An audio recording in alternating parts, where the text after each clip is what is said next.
I'm Sarah Mitchell, 36 years old. After more than 32 hours of travel bringing my husband's ashes home from overseas, I hoped my family would meet me at the airport and share in my sudden grief. Instead, they left me alone in my despair. They only showed up when the news reported I was in the hospital, coming to protect their image, not out of love. That was the moment I realized I had to stop expecting water from an empty well. Before I tell you what happened next, let me know where you're watching from. And truly, thank you for being here. Before grief rewrote my entire existence, I had what most would call a picture-perfect life. David and I met during sophomore year at USC. He spilled coffee on my economics textbook, insisted on buying me a new one, and somehow managed to turn that disaster into a dinner date. We married after graduation and built a beautiful life together in Sacramento. I worked as a marketing director while David thrived as a software engineer. We had a cozy 2-story house with a garden I poured my heart into each spring. David always joked that my tomatoes could win state fair ribbons if I ever entered them. 12 years of marriage passed like a beautiful dream. We traveled whenever possible, had game nights with friends on Fridays, and saved diligently for our future. David and I talked about starting a family soon. We had even converted the spare bedroom into a home office that could easily become a nursery when the time came. Everything changed last spring when David was offered an 8-month contract with an international tech company in Sydney. It was the opportunity of a lifetime, one that would advance his career tremendously and allow us to experience living abroad together. I arranged to work remotely for 4 months, planning to split our time between continents. We were so excited about the adventure ahead. The night before his departure, we had a special dinner at home. I still remember every detail. The soft music playing in the background, the flickering candles on our dining table, and the way David looked at me when he promised this opportunity would make our future even brighter. 8 months will fly by, he assured me, his fingers intertwined with mine. And then we'll start the next chapter. We video called every day for the first 3 months. I flew out to visit him for 4 weeks around the holidays, and it felt like a second honeymoon. Sydney was beautiful, vibrant, and exciting. David showed me around the city, introduced me to his coworkers, and we explored neighboring beaches on weekends. Everything seemed perfect. We even started seriously discussing trying for a baby when his contract ended. Then came the call that shattered my world. I was back in Sacramento when David complained about severe chest pains during our morning video chat. Probably just stress, he said, rubbing his chest. Big product launch coming up. 6 hours later, his coworker called from David's phone. My husband had collapsed during a presentation and been rushed to the hospital. I booked the first available flight, but by the time I arrived 28 hours later, David was already in a coma. Massive heart attack, the doctors explained. They performed emergency surgery, but the damage was catastrophic. For 7 days, I sat by his hospital bed, holding his hand, talking to him, praying for a miracle that never came. David never regained consciousness. He was only 39 years old. The nightmare of dealing with a foreign hospital system alone was overwhelming. Every form was confusing. Every conversation stilted through translation apps or harried hospital interpreters. I called my family back home daily, desperate for emotional support. But our conversations were brief. "We're praying for you," they would say, before explaining why they needed to rush off the phone. My mother asked if I had thought to purchase travel insurance. My sister Jennifer suggested I hire a local service to handle things so I could come home sooner, but I couldn't leave David. Not like that, not in a country where he knew no one but his coworkers. I stayed and handled everything myself. The paperwork for his death certificate took 5 full days and countless office visits. Arranging for David's cremation in Sydney, because the costs and complications of transporting his body home were prohibitive, required navigating unfamiliar customs and paperwork. The cremation ceremony was small. Some of his coworkers, a few expats he'd befriended, and me. No family, no lifelong friends. My parents said the flight was too expensive on short notice. Jennifer had critical work obligations. I stood alone in the quiet room of the crematorium, watching through the glass as the curtain closed and the casket disappeared from view, knowing this was the last time I would see him in that form. Later that afternoon, an attendant placed a simple urn into my hands. It was heavier than I expected, warm from being freshly sealed. I pressed it against my chest as if I could hold him one last time. The thought that at least I could bring him home with me gave a fragile sense of comfort amid the grief. The financial strain was crushing. Our insurance covered some expenses, but international policies had limitations I never thought to examine before tragedy struck. I drained our savings and maxed out credit cards to pay for everything. Through it all, I kept updating my family, hoping someone would offer more than just brief condolences or practical suggestions. Because apparently, "I'll pray for you" was their version of 24/7 customer service. Looking back, I shouldn't have been surprised by their response to my airport text. My family had always operated this way. When I graduated high school as valedictorian, my parents attended but left immediately after my speech to get Jennifer to her volleyball tournament. At my college graduation, they arrived late and left early. Even at my wedding, my mother spent more time fussing over Jennifer bringing the wrong dress than celebrating my marriage. I had spent my entire life accommodating their priorities, making excuses for their behavior, and telling myself that family just had different ways of showing love. Now standing at my husband's grave, on the other side of the world, I finally understood that some people simply don't have the capacity to put others first, even in moments of desperate need. After the funeral, a whole new nightmare began. The Australian bureaucracy required multiple certified copies of death certificates, each needing to be authenticated at different government offices spread across the city. I spent 5 days shuttling between buildings, in the sweltering heat standing in endless lines, and trying to explain my situation through grief-choked words. Each night I collapsed in our rented apartment surrounded by David's clothes that still smelled like him. On my final morning in Sydney, I visited the small memorial room at the crematorium. The urn sat on a low table surrounded by flowers from his co-workers. I traced my fingers over the engraved plate. His name, birth date, and the date this world lost him. I told him everything I was bringing home. His favorite books, the watch from our 10th anniversary, the shells from Bondi Beach, and that now he too would be coming home with me. "I'll keep you alive in my heart," I whispered, pressing my palm against the cool marble. Every day for the rest of my life. My journey home stretched over 32 hours. First an 8-hour delay in Sydney due to mechanical issues, then a missed connection in Los Angeles, requiring an overnight stay in an airport hotel. The final leg included turbulence so severe, the flight attendants remained seated for 3 hours. By the time we began our descent into Sacramento, I had been traveling for more than a day and a half, had barely eaten, and was running purely on grief and determination. During those endless travel hours, my mind kept returning to childhood memories, seeing patterns I had previously excused. When I was 9, I broke my arm falling from the backyard swing set. My parents took me to the emergency room, but left me with a neighbor to wait while they took Jennifer to her state championship volleyball game. "She can't miss this," my mother explained. "The whole team is counting on her." Apparently no one was counting on me. But hey, at least they put me in the good neighbor's capable hands. Mrs. Henderson had excellent cable and unlimited ice cream, so really, I won that round. When I earned a scholarship to my dream college, my father's first question was whether it would cost them anything. Jennifer had expensive volleyball camps that summer, he reminded me. College was my choice, so I should handle the finances. I worked 3 jobs between classes while Jennifer attended an out-of-state university fully funded by our parents. On my wedding day, my mother criticized my dress as too simple, and my father complained about the cost of the modest venue. Jennifer showed up 2 hours late to the ceremony because apparently her hairstylist ran behind schedule. David had noticed their behavior, but gently encouraged me to focus on our happiness instead. "We can't change them," he said, "but we can choose how much power they have over our joy." Throughout the funeral arrangements in Sydney, I had called home almost daily. Most calls went to voicemail. When someone did answer, conversations were brief and focused on when I would return, rather than how I was coping. My mother suggested I was wallowing in grief by staying for the funeral, rather than simply having David cremated immediately. Jennifer asked if David had life insurance before expressing concern about a client presentation she was struggling with. Despite this history, some irrational part of me believed that this tragedy, the absolute worst moment of my life, would finally elicit the compassion I had always craved from my family. Surely they would recognize the magnitude of my loss and respond with the support I desperately needed.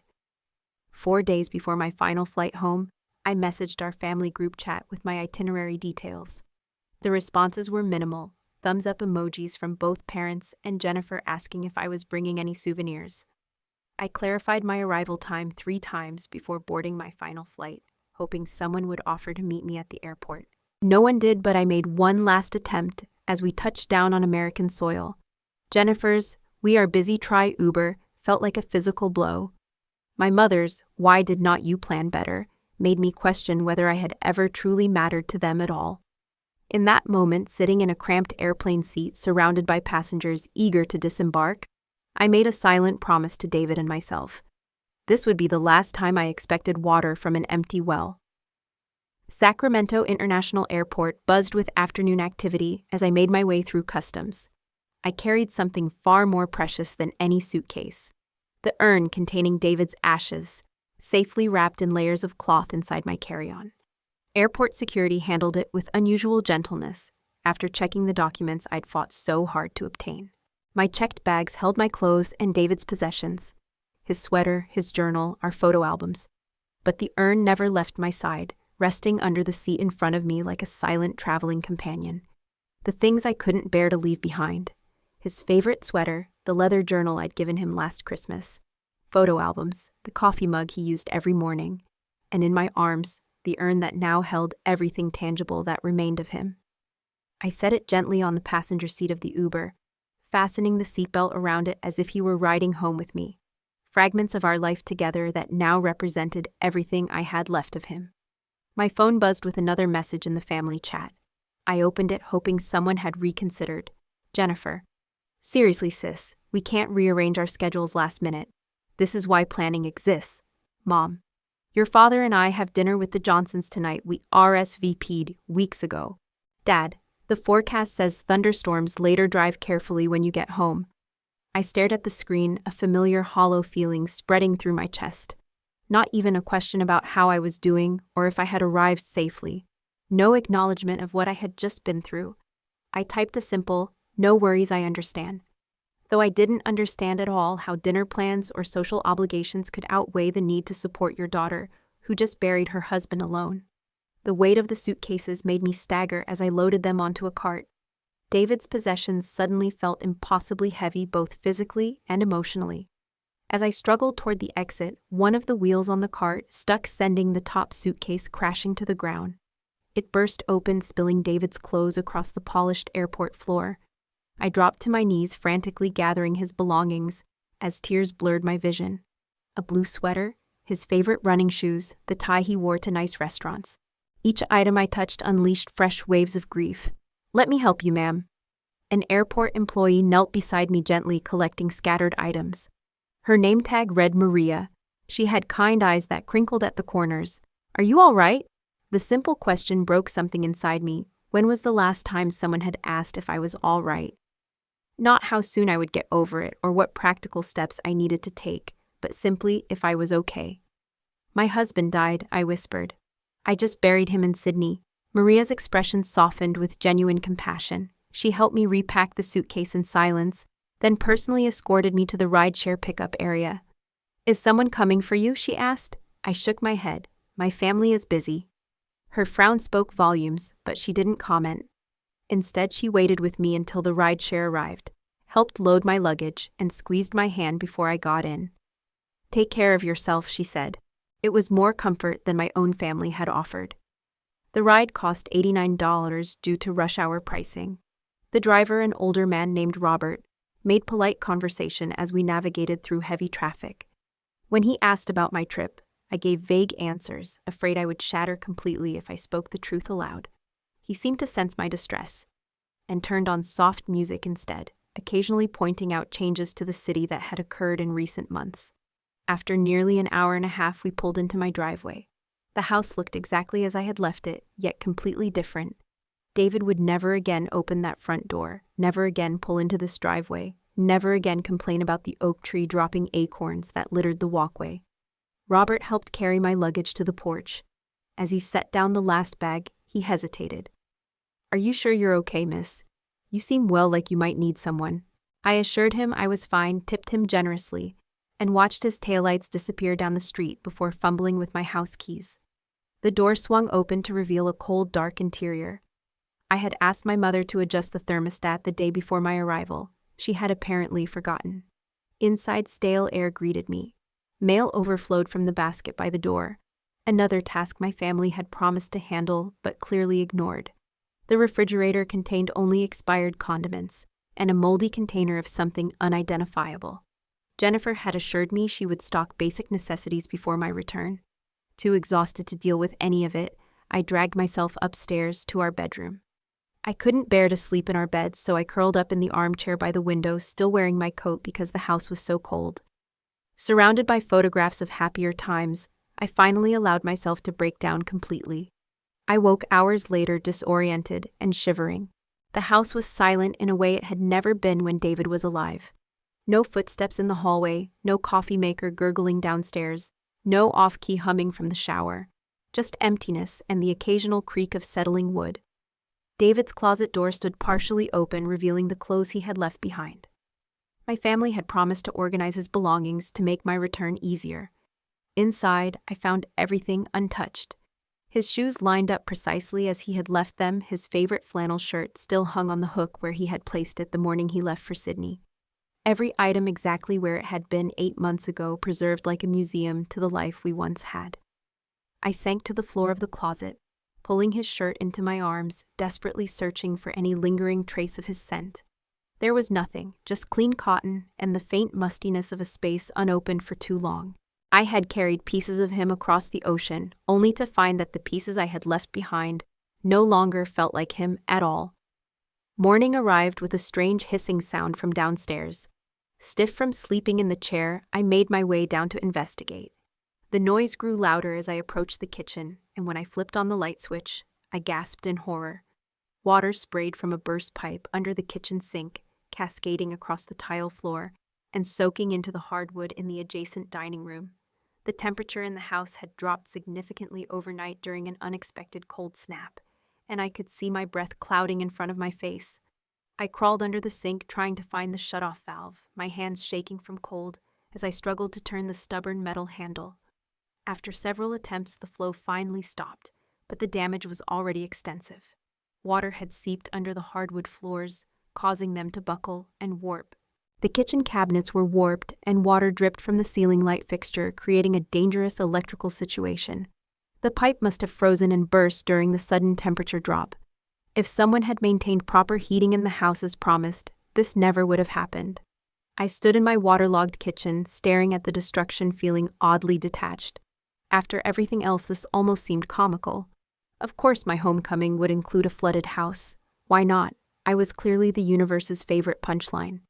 Outside, the temperature was dropping rapidly as an unusual winter storm approached Sacramento. The local news had been warning about it for days, according to notifications on my phone. My family must have known about the forecast when they suggested I drive carefully. Yet no one had thought to ensure the house was properly heated. I called an emergency plumber only to be told they were backed up for days due to similar issues across the city. "We're looking at Thursday at the earliest," the dispatcher explained apologetically. "This cold snap has everyone calling in with burst pipes." My next call was to Jennifer. She answered on the 5th ring, her voice distracted. "Hey, I can't really talk right now, getting ready for that dinner with the Williamson clients I mentioned." "The house is flooded," I said flatly. "A pipe burst, there's water everywhere, and the plumber can't come until Thursday." "That sucks," Jennifer replied, sounding more annoyed than concerned. "Did you try other plumbers? Maybe check Home Advisor or something." "Jennifer, I just got back from burying my husband. I've been traveling for more than a day and a half. I can't stay here. There's water near electrical fixtures and no heat. Could I possibly stay with you until this gets sorted out?" The silence that followed told me everything before she even spoke. "Actually, tonight is really bad timing. Mark and I have the Williamsons coming over, potential clients I've been courting for months, and our guest room is full of Mark's exercise equipment right now. Have you called Mom and Dad?" I ended that call and tried my parents next. My mother answered with immediate excuses. "Oh honey, you know we would normally say yes, but the garden club is meeting here tomorrow and we've spent all day preparing. Plus your father's sciatica has been acting up. We just can't handle house guests right now. What about a hotel? You should have insurance for that sort of thing." By this point, I hadn't eaten a proper meal in over 26 hours. The international travel grief, and now this crisis had left me physically depleted. I felt lightheaded and nauseated as I tried to navigate through the flooded kitchen to find anything edible. The power flickered ominously as the storm outside intensified. I managed to locate a package of stale crackers in a cupboard and ate them mechanically while standing in water that had now soaked through my shoes and socks. My extremities were beginning to go numb from the cold, but I couldn't seem to make myself care enough to find dry clothes. Everything felt distant and unimportant. In a last desperate attempt to fix something, anything, I decided to check the electrical panel in the garage to see if I could at least get some heat working in part of the house. The garage floor was slick with water that had flowed in from the kitchen, and I gripped the door frame tightly as I made my way toward the electrical panel. As I reached for the panel door, my foot slipped on the wet concrete. I fell forward, my hand instinctively bracing against the metal box. A sharp jolt of electricity shot through my arm, throwing me backward. My head struck the garage wall as I fell, and for a moment, everything went dark. I came to on the garage floor disoriented and shivering violently. My right arm tingled painfully from the electrical shock, and something warm trickled down the side of my face. When I touched my temple, my fingers came away red with blood. The fall had left a gash just above my eyebrow. Struggling to my feet, I felt a wave of dizziness wash over me. The garage seemed to tilt and spin around me as I staggered back toward the house. Each step required immense concentration. Halfway to the door, I had to stop and lean against David's workbench, my vision blurring at the edges. By the time I reached the living room again, I was barely conscious. I collapsed onto the sofa, unable to go any further. The house had grown colder still, and I could no longer feel my fingers or toes. Some distant part of my mind recognized the symptoms of hypothermia setting in, but I couldn't summon the energy to care. As I drifted in and out of consciousness, a high-pitched beeping penetrated the fog in my brain. The carbon monoxide detector was going off. Something was wrong with the heating system, perhaps damaged by the water or malfunctioning due to the storm. The toxic gas was filling the house, while I lay incapacitated, unable to reach help. My phone lay on the coffee table just inches from my hand, yet it might as well have been miles away. My limbs refused to cooperate, and darkness crept in at the edges of my vision. In what I believed might be my final conscious moments, a strange calm settled over me. If this was how it ended, at least I would be with David again. At least the pain would stop. The last thing I remember before losing consciousness completely was the sound of someone pounding on the front door and a voice calling out. Then nothing but darkness. I later learned that Patricia Wells, my neighbor from next door, had noticed water flowing out from under my front door and pooling on the porch. Concerned, she had tried calling first, then came over to investigate. When no one answered her knocks, but she heard the carbon monoxide alarm blaring inside, she immediately called emergency services. The firefighters broke down the door to find me unconscious on the sofa. The house dangerously cold and partially flooded with carbon monoxide levels well above the safety threshold. According to the paramedics who transported me to UC Davis Medical Center, I was suffering from moderate hypothermia carbon monoxide, poisoning, a concussion, and the effects of an electrical shock. A few more hours, and we would have been looking at a very different outcome, one of them reportedly told the emergency room doctor. At the hospital, the medical team worked quickly to raise my body temperature and administer oxygen to counteract the carbon monoxide in my system. They cleaned and stitched the gash on my temple, monitored my heart for any arrhythmias caused by the electrical shock, and conducted neurological tests to assess the severity of my concussion. When they found my passport with the recent Sydney stamps and noticed my wedding ring, a compassionate nurse named Rebecca gently asked about my circumstances. In my semi-conscious state, I apparently told her everything. David's death, the overseas funeral, my family's response to my request for a ride, and returning to a cold, neglected house. Rebecca documented it all in my medical chart, concerned about my lack of support system upon discharge. What neither of us knew was that a local reporter named Marcus Chen was at the hospital covering storm-related injuries for the evening news. He overheard a paramedic discussing my case in the break room, the bizarre confluence of tragedy that led to a newly widowed woman being found near death in her own home. The human interest angle was too compelling to ignore. Marcus interviewed Patricia, who shared that she had seen me arrive home by rideshare the previous afternoon. She looked completely exhausted, Patricia told the camera. I meant to go welcome her back, but with the storm coming, I got busy securing my patio furniture.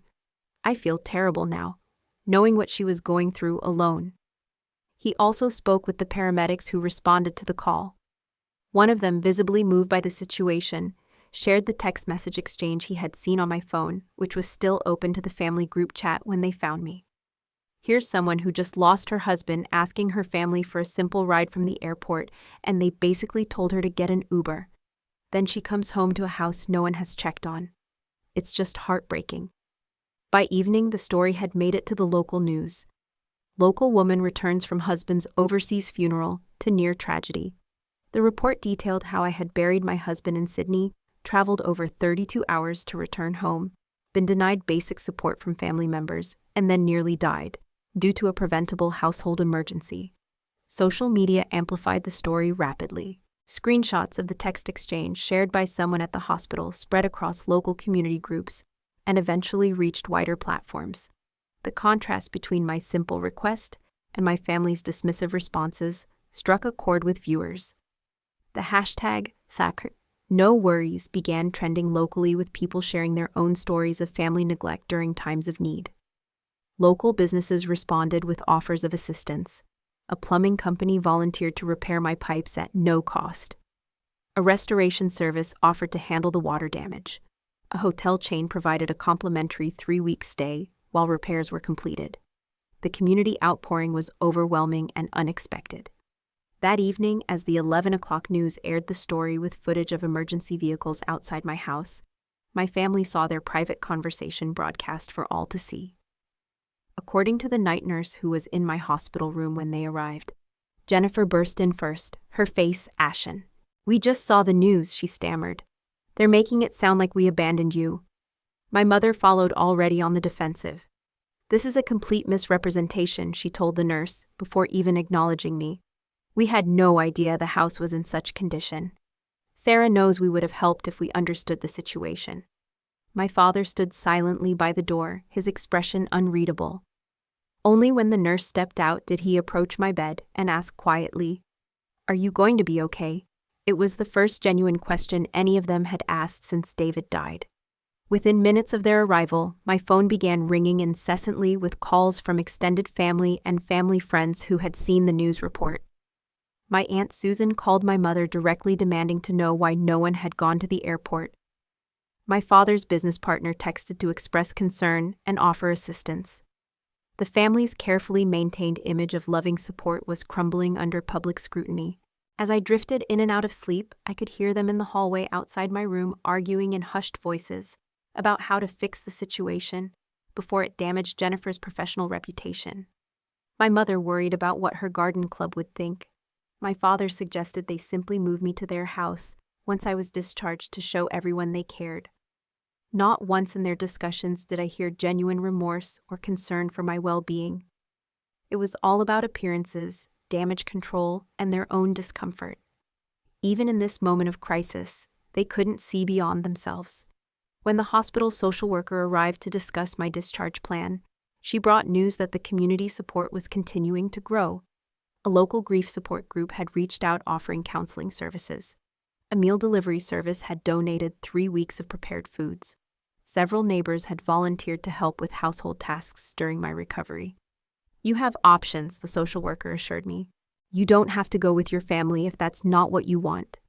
It was the first time anyone had acknowledged that I had a choice, that I was not obligated to accept help wrapped in obligation and self-interest simply because it came from blood relatives. As my family hovered anxiously waiting to implement their damage control plan, I closed my eyes and thought of David. He had always encouraged me to stand up for myself with my family. "Your worth is not determined by their ability to see it," he would say. Now lying in a hospital bed, after nearly dying alone in our home, I finally understood what he meant. By morning, my condition had stabilized enough for longer periods of consciousness. The hospital room felt crowded with my family's presence. They had taken shifts through the night, ensuring someone was always visible by my bedside, particularly when hospital staff entered the room. The performance was flawless, yet utterly hollow. Jennifer sat scrolling through her phone, occasionally glancing up to ask if I needed anything, then returning to what appeared to be damage control on social media. My mother arranged and rearranged the few items on my bedside table, filling the silence with comments about how this whole situation has been blown completely out of proportion. My father stood by the window, periodically sighing and checking his watch, when Dr. Martinez entered to discuss my condition and discharge plan. My mother immediately transformed, her voice softening as she touched my arm. "We're just so grateful she's all right. We'll be taking her home with us, of course. Our family sticks together during difficult times." The doctor nodded professionally while reviewing my chart. "Mrs. Mitchell has experienced significant trauma, both physical and emotional. Her recovery will require rest, proper nutrition, warm surroundings, and minimal stress." He looked directly at me, not my mother, as he spoke. "What support system do you have in place, Sarah?" Before I could answer, Jennifer jumped in. "She has us. We're her family. There was just a misunderstanding about her arrival time yesterday, which the media has completely distorted." Dr. Martinez maintained his professional demeanor. "I see. And will someone be available to stay with her continuously for the next 48 hours? The concussion requires monitoring, and she shouldn't be left alone." "Of course," my mother replied smoothly. "We've already prepared the guest room. I can rearrange my schedule to be home." A nurse named Jessica entered with my medication and a breakfast tray. She had been caring for me since early morning and had witnessed my family's performance shift whenever medical staff entered. As she checked my vitals, she quietly asked, "Are you comfortable with this plan, Sarah? Because there are alternatives if you need them." My mother stiffened. "Alternatives? She's coming home with her family where she belongs." Jessica met my eyes steadily, ignoring my mother's interjection. "The choice is yours," she said simply. In that moment, something shifted inside me. The choice was mine, not what would make my family look good, not what would preserve their social standing, but what I actually needed. I took a deep breath. "I would like to hear about the alternatives," I said, my voice stronger than it had been in weeks. The room fell silent. Jennifer stopped typing mid-text. My mother's mouth opened and closed without sound. My father turned from the window with a frown. "Sarah," my mother finally managed, "you can't be serious after everything we've done. What exactly have you done?" The question escaped me before I could reconsider. But once spoken, I couldn't take it back, nor did I want to. "When David was dying, you were too busy to come. When I buried him alone, you said flights were too expensive.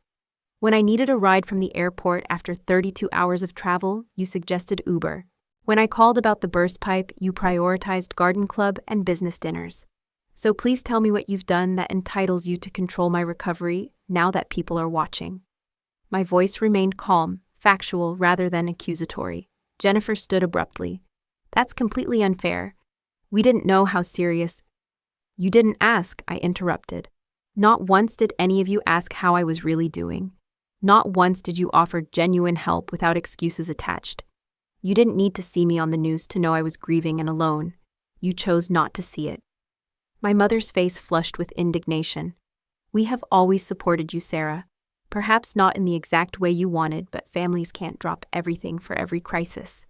Your expectations are simply unrealistic.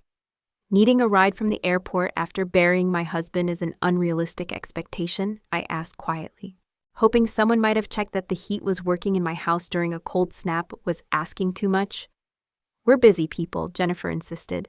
"We can't be expected to remember every little detail." "Every little detail," I repeated, letting the words hang in the air. "Like whether your newly widowed sister might freeze to death in her own home?" My father finally spoke, his voice subdued. "Sarah, we understand you're upset. Grief can make people say things they don't mean. When you're thinking more clearly—" "I'm thinking more clearly than I have in years," I interrupted. "For the first time, I see our family dynamic without making excuses for it. I see that I have spent my entire life accepting scraps of attention and convincing myself it was a feast. I don't hate you," I said, looking at each of them in turn. "I don't even blame you for being who you are. But I will no longer pretend that you can give me what I need right now, or that you would even if you could." "So what are you saying?" my mother demanded. "You'd rather stay with strangers than your own family?" "I'm saying I choose to prioritize my healing over maintaining our family's image. I choose to surround myself with genuine support, rather than obligation disguised as care." The social worker, Miss Rodriguez, entered with a folder of information. My family fell silent, aware of how a continued argument might appear. Miss Rodriguez explained the community resources that had been arranged. A 3-week stay at the Riverside Hotel, while my home was repaired meal delivery services, transportation to medical appointments, and connection to a grief support group that met twice weekly. Several neighbors have also volunteered to check in regularly, she added, and the restoration company working on your house has offered to install a smart home monitoring system to prevent future emergencies. The contrast between this outpouring from strangers and my family's reluctant image-conscious support couldn't have been more stark. While my family stared in stunned silence, I accepted the arrangements presented by Miss Rodriguez. "This is ridiculous," Jennifer finally sputtered. "You're choosing random people over your own blood." I looked at my sister, really looked at her, perhaps for the first time. "I'm choosing kindness over obligation. I'm choosing to value myself enough to accept help that comes without conditions or resentment." My mother gathered her purse, her movements stiff with indignation. "When you come to your senses, we'll be waiting. But don't expect us to drop everything again when you decide you need us." "That's exactly my point," I replied softly. "I never could expect that. And now I no longer will." As they filed out of the room, my father lingered briefly at the door. For a moment, I thought he might say something meaningful, something that acknowledged the truth of what had happened. Instead, he simply nodded once, before following my mother and Jennifer. Jessica approached my bedside after they left. "That took incredible courage," she said, adjusting my pillows. "Setting boundaries with family is one of the hardest things to do, especially when you're vulnerable." "It doesn't feel like courage," I admitted. "It feels like giving up." "You're not giving up," she corrected gently. "You're giving yourself permission to heal without carrying their emotional baggage too. There's a big difference." That afternoon, representatives from the various community services came to coordinate my discharge plan. The hotel manager assured me that everything was prepared for my arrival. The restoration company showed me photos of the initial work they'd done to prevent further damage to my home. The meal service coordinator discussed dietary preferences and delivery schedules. Each interaction reinforced what Jessica had said. This wasn't about rejecting family. It was about accepting genuine support without having to earn it or apologize for needing it. It was about recognizing that sometimes the family we're born into cannot provide what we need, and that's not a failure on our part. By evening, I was settled in a comfortable suite at the Riverside Hotel overlooking the American River. The room was warm, the bed soft, and a refrigerator had been stocked with simple, nourishing foods. On the desk sat a potted plant with a card signed by hospital staff who had cared for me. For the first time since David died, I felt something besides grief and abandonment. It wasn't happiness that seemed impossibly distant still, but perhaps it was the first fragile seedling of peace. I had stood in my truth, honored my needs, and discovered that there was kindness in the world beyond the narrow confines of familial obligation. As I watched the sun set over the river, I whispered to David as if he could hear me, "I think you would be proud of me today. I finally did what you always said I should." I could almost hear his reply, "I've always been proud of you. It was yourself you needed to make proud." 3 months passed in a blur of slow, steady healing. My physical recovery progressed more quickly than expected. The concussion symptoms faded after several weeks of rest. The electrical burn on my hand left only a faint mark that the doctor assured me would eventually disappear completely. The gash on my temple healed into a thin silver line, partly hidden by my hairline. The emotional healing proved more challenging, but equally possible. With the help of the grief support group that met in a cozy community center every Tuesday and Thursday, I began to process not only the loss of David, but also the complicated feelings surrounding my family relationships. The group facilitator, Eleanor, had a gentle way of asking questions that helped me see patterns without judgment. "Grief has a way of clarifying what truly matters," Eleanor often said. "It strips away pretense and forces us to confront truth, both beautiful and painful." My house transformation mirrored my internal one. The restoration company not only repaired the water damage, but made improvements I had never considered. They installed a smart thermostat that I could monitor remotely, replaced the aging water heater with an energy-efficient model, and reinforced the plumbing system against future freezing. What began as destruction became an opportunity for renewal. Throughout this process, neighbors I barely knew before became regular fixtures in my life. Patricia from next door brought homemade soup every Sunday. Robert and Martha from down the street helped reinstall my garden beds when the yard work was completed. Maria, a retired teacher from the corner house, simply sat with me on difficult days, when words were unnecessary, but presence was essential. My family maintained a careful distance. Occasional text messages arrived superficially pleasant, but lacking any acknowledgement of our hospital room confrontation. My mother sent a generic thinking of you card, signed by all three of them. Jennifer called once ostensibly to check on me, but really to mention that her clients had seen the news story, and she wanted to clarify any misconceptions.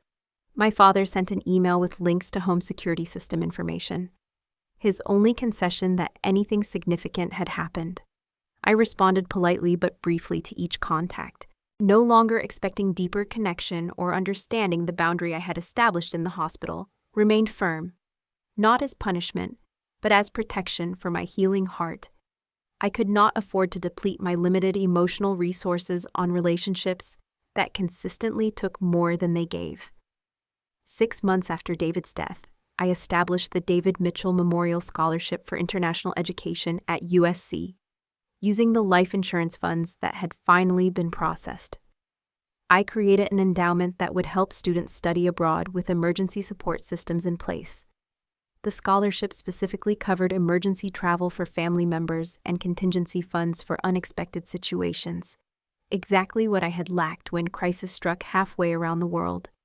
Working on the scholarship details gave me purpose during the darkest hours of grief. Each provision I included reflected a lesson learned through painful experience. Each safeguard represented a hardship that future students and their families might be spared.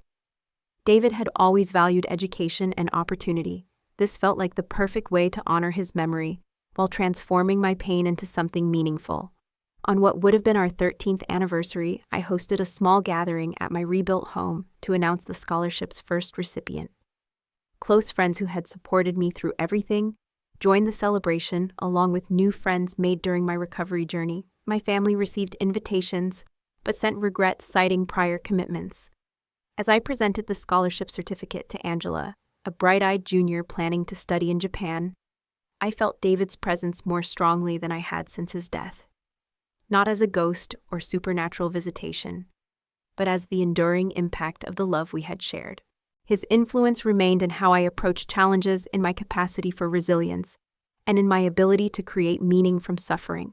This scholarship exists because of a great love and a profound loss, I told the small audience gathered in my living room, but also because of an unexpected lesson that family can be found in the most surprising places, formed not necessarily by blood, but by who shows up when showing up matters most.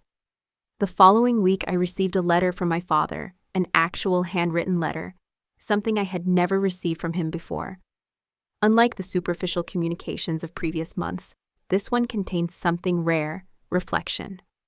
"I have been thinking about what happened after you returned from Sydney," he wrote.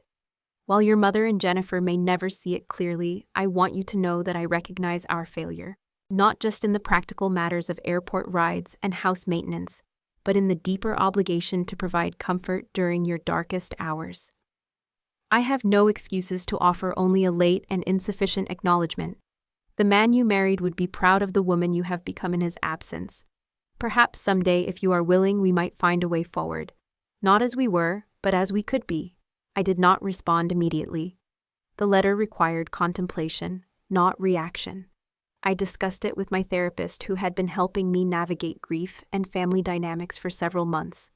"What do you want from a relationship with your father?" she asked. "Not what you think you should want or what might make him feel better, but what would actually serve your well-being?" The question stayed with me for days. Eventually, I wrote back with boundaries and expectations clearly stated. I expressed willingness for occasional lunches, just the two of us, with the understanding that these meetings were exploratory, not obligatory. I would not be returning to family gatherings or holiday celebrations in the immediate future. Any relationship moving forward would be based on mutual respect and genuine connection, not performance or obligation. To my surprise, he agreed to these terms without argument. Our first lunch was awkward but civil. The second slightly less so. By the third, we had found a careful rhythm of conversation that acknowledged our history without being defined by it. It was not the close father-daughter bond some might envy, but it was authentic in a way our previous relationship had never been. Jennifer and my mother maintained their distance, occasionally sending holiday cards or impersonal gifts, but never addressing the fundamental issues that had led to our estrangement. I accepted this as their choice and focused my energy on relationships that nourished rather than depleted me. A year after David's death, I returned to Sydney with the intention of visiting the crematorium where his ashes had been prepared, to honor that place. But the real memorial was with me every day, in the urn that rested on the bookshelf in my living room, surrounded by photographs of our life together.